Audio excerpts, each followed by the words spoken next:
உலக மக்கள் அனைவருக்கும் வணக்கம். இப்போது நாம் மகிழ்ச்சியான திருமண வாழ்க்கைக்கு நவாம்சம் எவ்வாறு உதவி செய்கிறது என்பதை பற்றி பார்ப்போம்.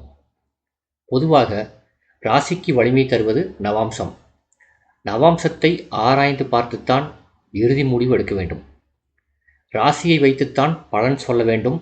அதே நேரத்திலே ஒரு கிரகம் ராசியிலே எவ்வாறு இருக்கிறது என்று ஆராய்ந்த பிறகு நவாம்சத்திலும் அதே கிரகம் எவ்வாறு இருக்கிறது என்று ஆராய்வது ஒரு ஜோதிடரின் கடமை.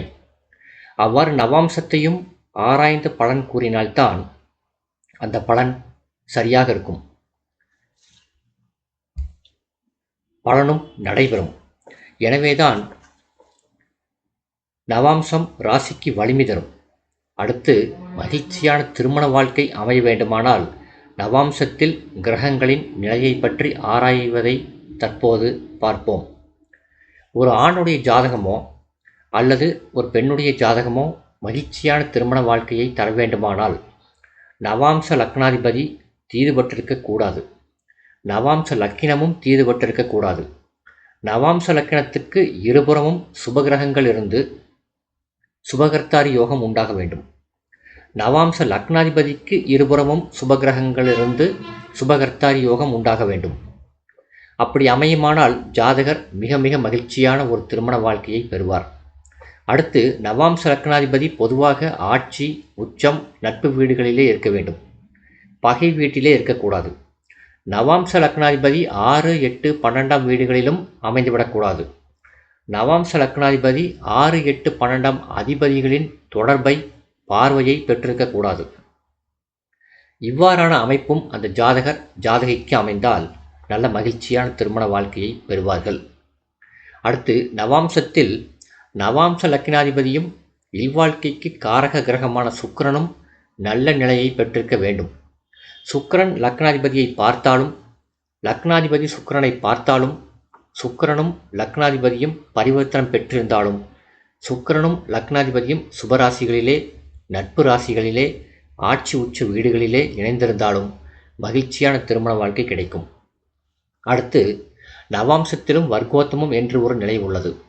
அதாவது, ஒரு கிரகம் ராசியில் எந்த இடத்தில் இருக்கிறதோ அதே இடத்தில் நவாம்சத்திலும் இருந்தால் அது வர்க்கோத்தமம் எனப்படும்.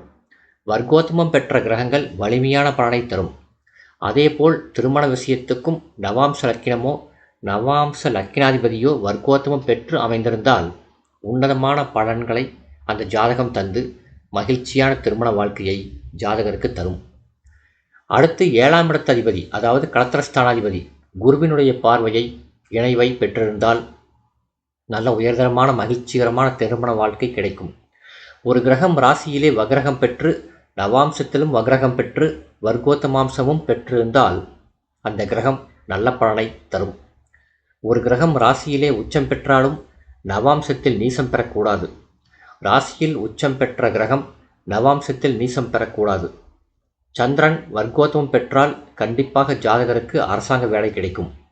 வர்க்கோத்தமம் என்பது மிகவும் சக்தி வாய்ந்தது, வலிமையானது. நவாம்ச சக்கரத்தை ஆய்வு செய்யாமல் பலன் உரைப்பது தவறு. அந்த பலன் நிச்சயமாக நடைபெறாது. எனவே நவாம்ச சக்கரம் மிக மிக வலிமை வாய்ந்தது. எனவேதான் திருமண வாழ்க்கைக்கு நவாம்ச சக்கரத்தை கண்டிப்பாக கவனிக்க வேண்டும். 7ஆம் இடத்திலே சுக்கிரன் இருந்தால் நல்ல பலனை தராது. ஏனென்றால் களத்திரஸ்தானத்துக்கு காரகம் வகிப்பவர் சுக்கிரன். அவர் ராசியிலும் சரி, நவாம்சத்திலும் சரி 7லே சுக்கிரன் அமைவது விரும்பத்தக்கதல்ல. அழகான மனைவி கிடைப்பால், ஜாதகரும் அழகாக இருப்பார். ஆனால் சில ஒழுக்கக்கேடுகளை தந்துவிடும். ஆக நவாம்ச லக்கினாதிபதி, நவாம்ச 7ஆம் இடத்து அதிபதி ஆகியோர் ஒருவருக்கொருவர் தொடர்பை பெறும்போது நல்ல திருமண வாழ்க்கை உறுதியாக அமையும். மகிழ்ச்சிகரமான வாழ்க்கையும் ஏற்படும். இந்த வீடியோ உங்களுக்கு பிடிச்சிருந்தா லைக் பண்ணுங்கள், ஷேர் பண்ணுங்கள், சப்ஸ்கிரைப் பண்ணுங்கள். நன்றி.